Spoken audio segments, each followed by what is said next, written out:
उत्तर प्रदेश की राजनीति में साल 2027 के विधानसभा चुनाव को लेकर सभी बड़े चेहरे सक्रिय हो गए हैं और अपर्णा यादव ने भी हाल ही में मुख्यमंत्री योगी आदित्यनाथ से मुलाकात की, जो कि शिष्टाचार भेंट थी, जिसकी तस्वीर उन्होंने सोशल मीडिया साइट एक्स के जरिए शेयर की। प्रतीक यादव के निधन के बाद चर्चा थी कि परिवार की सहानुभूति और भावनात्मक नजरिए से वह सपा में वापसी कर सकती हैं, लेकिन उन प्रयासों को बल अब नहीं मिल रहा क्योंकि खुद मुख्यमंत्री योगी आदित्यनाथ से मुलाकात करी अपर्णा यादव ने। देखिए, एक सवाल जो कि राजनीतिक तौर तरीकों से पूछा जाता है और हमेशा अपर्णा से जुड़ा रहता है कि सपा में वापसी आएंगे कि नहीं आएंगी। अब इस बारे में हमने कुछ जानकारी जुटाई कि वह वापसी आना चाहती है कि नहीं चाहती, वह एक सवाल है। लेकिन अखिलेश यादव क्या चाहते हैं कि परिवार के सदस्य जो एकजुट हैं पार्टी के नजरिए से भी साथ रहें? तो देखिए, अखिलेश यादव के पुराने बयान खंगालने के बाद ज़्यादा कुछ हाथ तो नहीं लगा। कुछ पुराना बयान हाथ लगा जिसमें यही था कि अपर्णा यादव अगर बीजेपी की तरफ जा रही हैं तो समाजवादी विचारधारा बीजेपी तक लेकर जाएंगी। वहीं चाचा शिवपाल के बयान भी हमने खंगाले तो पता चला कि समय समय पर ऐसे दावे जरूर किए जाते हैं कि परिवार एकजुट तो है ही सफाई परिवार, लेकिन शिवपाल चाहते हैं कि वह सपा के साथ रहें। लेकिन इसकी भी कभी पुष्टि नहीं हुई क्योंकि शिवपाल ने खुलकर कुछ नहीं कहा। समय समय पर अपर्णा शिवपाल से मुलाकात करती रहती हैं। चाचा से मुलाकात करके कई बड़े राजनीतिक संदेश देती हैं। हाल ही में अखिलेश के जन्मदिन पर अपर्णा का बयान सोशल मीडिया पर खूब वायरल हो रहा, जो कि बधाई संदेश था।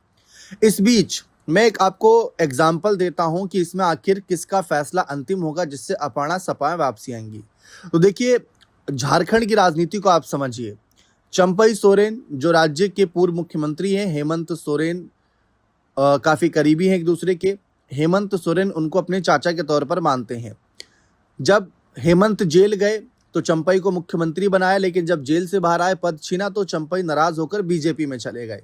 लेकिन आज भी मैं जब झारखंड की राजनीति कवर करता हूं तो पाता हूं कि चंपई सोरेन को लेकर हेमंत परिवार की तरफ से उस लेवल की बयानबाजी नहीं होती और ना ही चंपई दा उस लेवल की बयानबाजी करते हैं। लेकिन सवाल जब उनसे पूछा जाता है कि क्या वह वापसी करेंगे, और ठीक वैसे ही हेमंत सोरेन की बड़ी भाभी सीता सोरेन भी बीजेपी में है और यहाँ पर परिवार की छोटी बहू बीजेपी में है। तो जब ये पूछा जाता है कि सीता सोरेन चंपई सोरेन क्या वापसी करेंगे, हेमंत या कल्पना या बसंत सोरेन से, तो उनका एक ही जवाब रहता है कि ना तो हमारे कहने पर गए ना ही हमारे कहने से आएंगे, वो उनका अंतिम फैसला रहेगा। यानी हमारी तरफ से तो दरवाजे खुले हैं, परिवार में खटपट होती है, कुछ ना कुछ ऊपर नीचे होता है, लेकिन नाराज होकर साथ कोई नहीं छोड़ता। तो जो उनका आखिरी फैसला रहेगा वही हमारा आखिरी फैसला रहेगा। यानी वही बात अपर्णा यादव पर भी आती है कि अपर्णा यादव इस समय बीजेपी का हिस्सा है और हो सकता है कि इस समय महिला आयोग उपाध्यक्ष पद पर है, कल को उससे इस्तीफा भी देना पड़ जाए अगर वो विधानसभा का चुनाव लड़ती हैं तो, वरना पद पर रहकर चुनाव लड़ेंगे तो कई सारे आरोप लग सकते हैं। तो वो भी एक मसला है।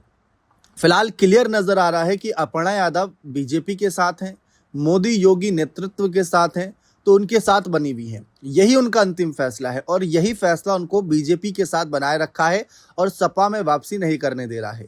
क्लियर कट है, इसमें ना तो अखिलेश कुछ कर सकते हैं, ना शिवपाल, ना डिम्पल, ना कोई। अपर्णा यादव का फैसला होगा। लेकिन सवाल ये उठता है कि अगर कल को अपर्णा दोबारा जुड़ने की बात रखती हैं तो क्या कोई बड़ी जिम्मेदारी उन्हें मिलेगी, ये सवाल है, या फिर उन्हें घर बैठा दिया जाएगा? क्योंकि नाराजगी तो रहती है कि आप साथ छोड़कर गए, आप बीजेपी के साथ गए, अपने पार्टी का झंडा तक जला दिया, आज हम आपको जिम्मेदारी देंगे तो जमीनी स्तर के नेता नाराज हो जाएंगे। तो एक सवाल ये जुड़ा रहा है।